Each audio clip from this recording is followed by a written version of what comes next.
Hey guys, we're back on the power trim. So here's the gas tank all stripped out, and I removed the old sealant around it and put a bead of JB Weld around it. I'll smooth that out, put a coat of primer or two on it, and then paint it black.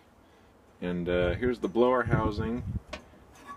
Still a little wet from the rain, but I don't know if I'm sold on the yellow yet, so I'll have to see what it looks like when it's all on there. It wouldn't be too hard to pop it off and throw some black on it. But here's the blade that came off of it, and it's actually in should be a fairly new blade. Definitely dull, but it's a dual-sided, so if one side gets dull you can flip it over and use the other. But we'll sharpen that up and put a fresh coat of red on it, make it look good. But let's get back at it here. So we got the gas tank sanded and had 2 coats of primer on it, and we got some other parts over there with some primer.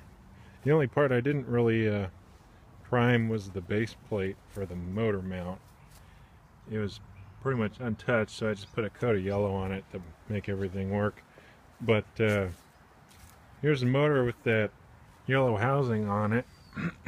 And I'm kind of digging it, but the quality of the paint on the housing needs to come off and be redone.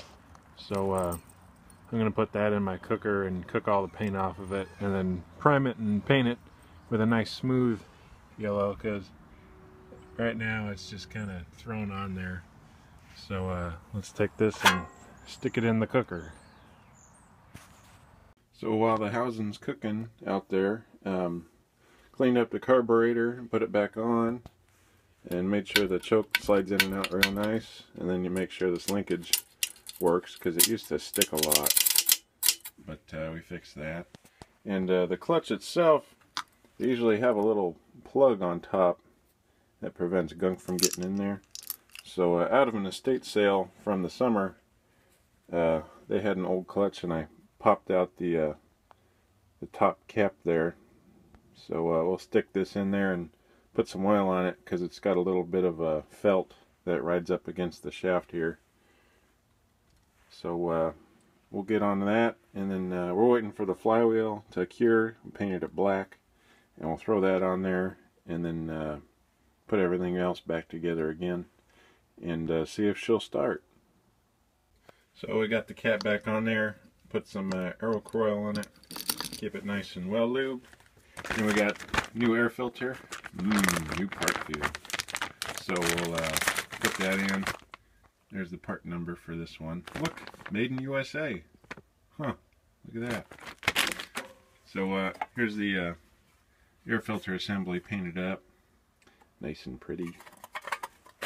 And I put the coat of primer on the inside, because it had a rust preventative in it, and there's a little couple patches of rust, but that'll take care of that. So let's put the new stuff in the old stuff. So as I was inspecting for final assembly, my spark plug wire coming off the coil, it just kind of bent on there, and it's got the old style clip on it. So that's a vintage, isn't it? So I'm going to go ahead and put some solder on that connection.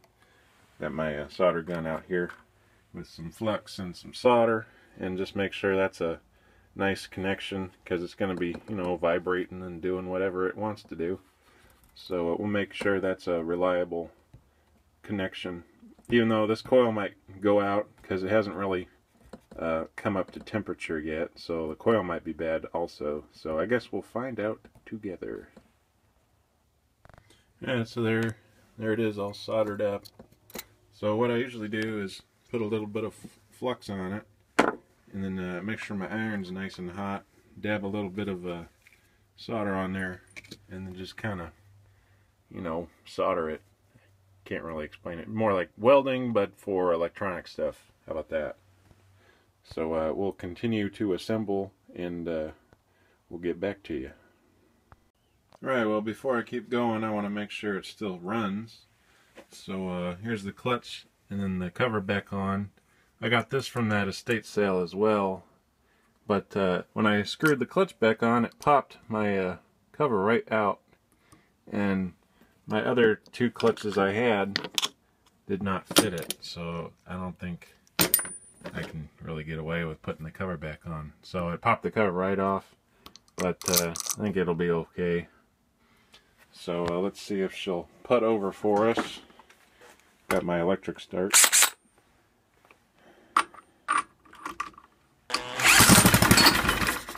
And she does. Alright, so we'll keep assembling her up. Alright, well, we assembled it and we stuck some gas in it, and we got a leak there. So we got a pinhole leak.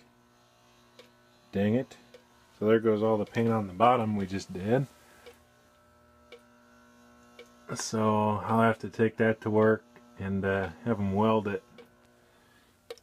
So there goes all that paint job. But hey, it looks good, right? Anyway, back to work we go. Alright, so we got the gas tank off and we stripped all the paint out of it. And there's the hole right there. Quite a nice sized hole on the bottom. I already tried burning all the gas out of it, so when they go to weld it, it won't leave any surprises for them. But there it is on the outside. So we'll get that fixed up. Other than that, everything's pretty much back together again. I got the blade guard drying, and here's the blower housing. Yellow is just a pain in the butt to spray paint. I don't know why, but this one has just been fighting me every step of the way. Here's the blade assembly. Bearings are still good in it. Japanese bearings, of course. But that's pretty much it on the edger for now. But we'll keep you updated on it. So thank you guys for watching and subscribing and commenting. It's been a lot of fun. More videos to come.